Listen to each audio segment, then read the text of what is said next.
Hi guys, welcome back. I'm Elmo. I'm Tuna. So in these videos we're going to be talking about last week's games. 3 p.m. on Saturday, we had Man City 5, Burnley nil.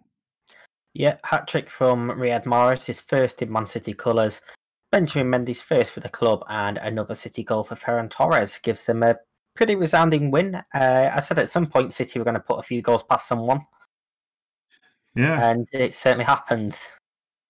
I And still, I still, I still think that they're kind of missing some players. Man City. I think the fact that the hat trick came from Mahrez. I don't know. I still think they're missing some attacking thing, and I think Burnley were just not very good today. But Man City's been definitely a goal shy, or at least attempts on goal. But congratulations, Mahrez, on his first hat trick for Man City. This is the fourth time that Man City have beat Burnley by 5 goals to nil.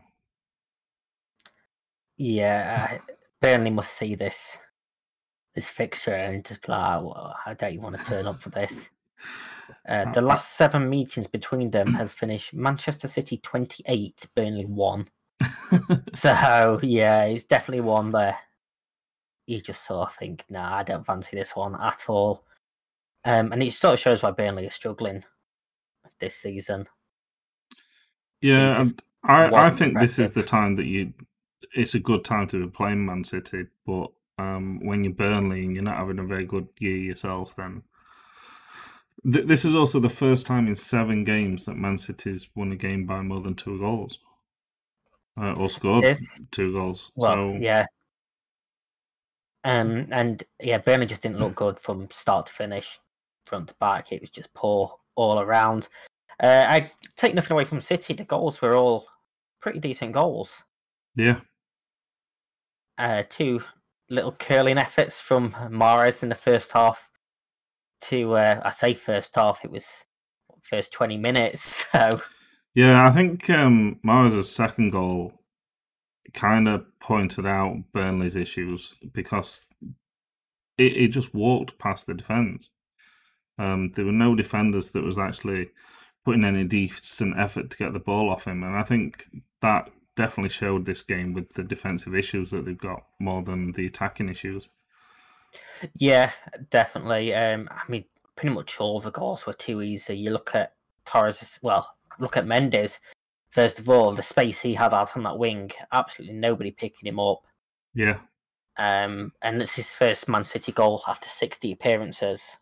You don't particularly expect fullbacks to score too many, but good you've got that strike. much space. He was a good striker again.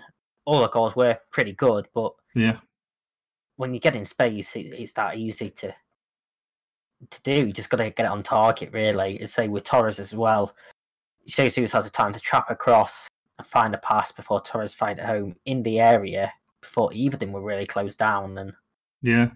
it's just not Mahrez's third acceptable. goal, Foden's actual first touch of the game since he came on was his cross over to Mahrez, and Mahrez just a back post with no one marking him. Just great header as well, powerful header into back at net. Yeah, stunning cross from Foden, little first time cross, and he's not a player that I particularly rate too much, but he showed his quality definitely with that. Not just as a goal scorer, because obviously he has scored a fair few, but it was pinpoint really, and you say Morris's header was brilliant as well. Two disallowed goals City, as well. yes, say City having two disallowed. The first one was sort of bizarre and an incredible spot from the assistant. Yeah, Uh, this wasn't a VAR decision. This was an assistant referee decision, which was very good. The player, I can't remember who it was, but the actual Man City player that headed the ball wasn't offside, but he headed it into a Man City player that was in an offside position, and it went it back at net. Kind of went yeah, in slow motion as well. so when the cross first came in, neither player was offside. And I believe it was Ferran Torres got up to head the ball, headed it against Jesus, and it sort of went in. Um, And because when he headed the ball, Jesus was then offside. So it kind of looped over and hit the back post and went in, and it just seemed to go in slow motion. yeah. And then the second disallowed one was another bizarre one, really. Cross comes in and Jesus, again, just offside. This one was pretty tight, but enough in there to see. We're not particularly talking pixels again, we're talking half his foot. Yeah. Because, that's a massive difference. But the keeper saved it and sort of spilled it and then kneed it into his own goal. Yeah, it was like when he was trying to either curl up in a ball, he kind of lifted his knee, which knocked the ball in the back of net. Peacock Fowler, like glitch. This was his first Premier League start. I believe Pope's injured. Yeah, Nick Pope's missing with an injury, which is another pretty big one for Burnley. So this was, I think he's played in some League Cup games before, but this was his first Premier League start, and I don't think he had that much of a bad game, to be honest with you. I think it was more just the defence in front of him that was just really poor.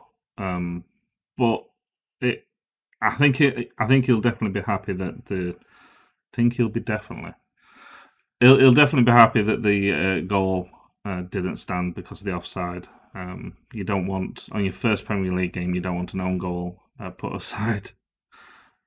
Yeah, I mean, it's not particularly the ideal game to make your debut in, is it? So, especially when you have 5 put past you, and he didn't exactly cover himself in glory. But again, a young lad.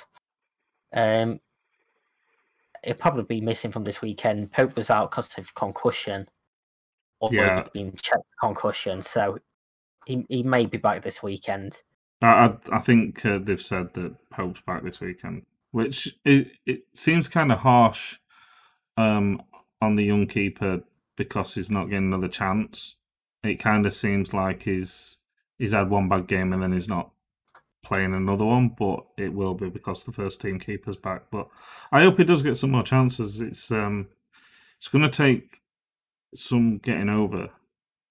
Having 5 go past you, it can't be good for any experienced keeper, let alone a young keeper. No, not really. I mean, he was a keeper that a couple of years ago was playing in goal for Leeds when they made it to the playoffs. So, he has got that quality. He can do a pretty good job. And he just needs some chances. But when you've got a player like Nick Pope, who is one of the best goalkeepers in the league, in my opinion, in front of you, then it's kind of tough. And again, playing against Man City, at some point we're bound to put a few goals past someone. It's just what City do.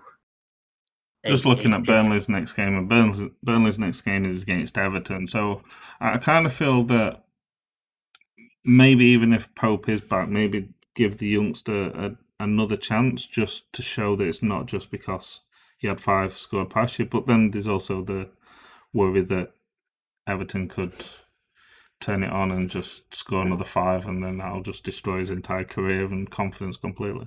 True, and he's not the first goalkeeper to concede 5 or more on his debut. John Sheffield in 1994 conceded 5 for Swindon against Aston Villa, and Matt Murray 2003 also conceded 5 Wolves versus Blackburn. So I would say he's in good company, but I don't particularly know either of them two, so that's not a great sign for him. No, I hope he does get another chance, and I hope maybe sticking him in some cup games and that we've got coming up. I hope he gets his confidence back. I hate to see young players have the confidence destroyed like that.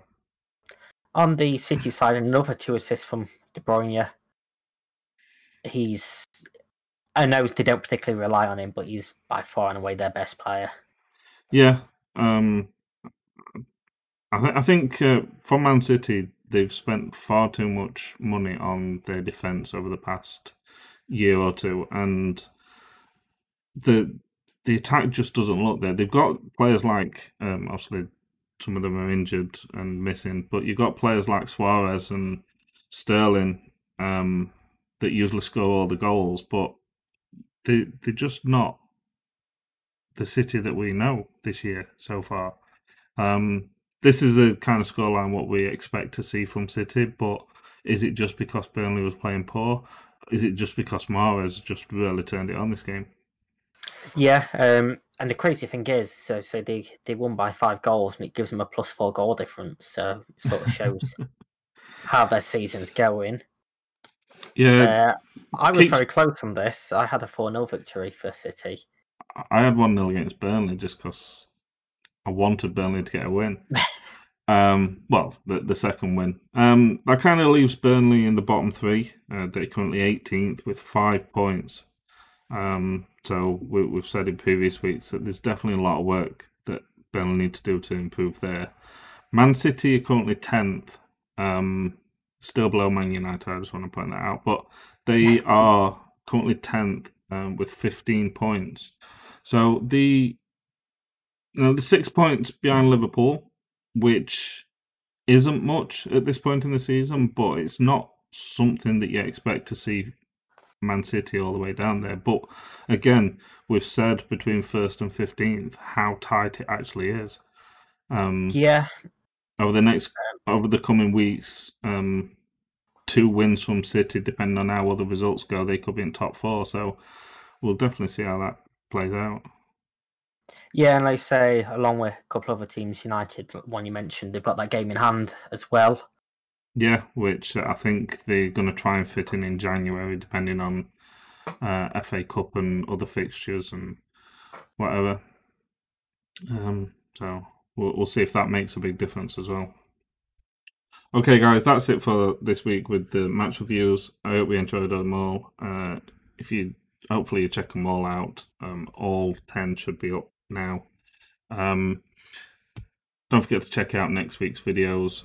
There's also an FA Cup third round draw video that's been up, and there's going to be plenty more videos going up, not just us talking about the Premier League and the reviews and that. So please check them out along with our socials down below. Please subscribe, like this video, add a comment. I've been Elmo, I've been Tuna. and see you later. Win.